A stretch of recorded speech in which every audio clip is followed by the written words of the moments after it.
the inflation we've had has mostly come from the cheap yen and import prices. There isn't a major endemic inflation problem. And so, to answer your question directly, I think it's natural that monetary policy would remain accommodative.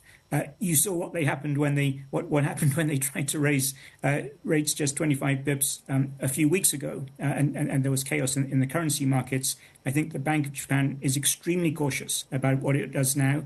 Again, if we don't have a major inflation problem, there's no obvious reason to raise rates. And I think Mr. Ishiba's comments probably reflected that ambiguity.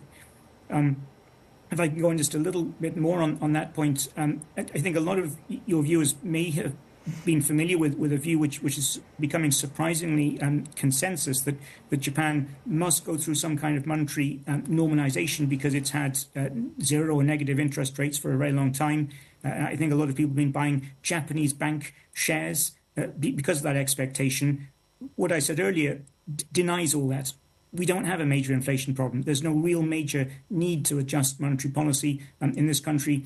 And buying the shares of Japanese banks, which have massively outperformed US banks, UK banks, European banks over the last 3 years, buying those just in the expectation of monetary policy change is probably a flawed investment in our view. Very interesting contrarian view there, Richard.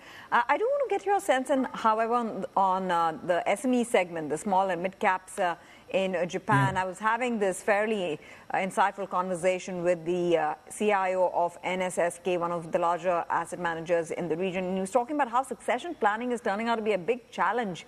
One could be demographics, other could just be, the fact that there isn't very adequate succession planning that's happened for a lot of those mid-sized, small-sized companies. He said 66% of those companies didn't have successors, and so they were accessing private equity players, some of the funds out there, consultants, to really work out their future strategy and future-proof themselves. Is that an opportunity?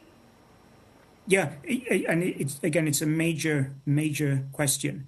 A lot of the strength of Japan, you could say, a lot of the strength of the economy resides in these small companies that do amazing things with tremendous precision. And many of these companies are still founder-owned, and those founders at some stage need to find someone to run the company. And as you're saying just now, there are not an awful lot of successors. There are some great companies in Japan that are trying to deal with that problem. For example, Orix, ORIX, which is originally a leasing company, has become a major private equity mover in the Japanese market, as well as a mediator, introducing potential buyers to would-be sellers. But if those projects don't work, a lot of these companies, unfortunately, will be lost. The intellectual property they've cultivated will be lost, and it's a major problem for the Japanese economy. Again, I think Mr. Ishiba, when I talked earlier about his domestic and regional policies and focus, he understands the criticality of this issue. And again, I think that if we can have a revision of policy, for example, rules on succession, an easing of inheritance tax when it involves unlisted company shares, for example, because right now one's often faced with a bill on a theoretical value which is not monetized. If he can address issues like that, it's a major opportunity for reform among the small companies of Japan, which, as you say, are a major treasure for this country.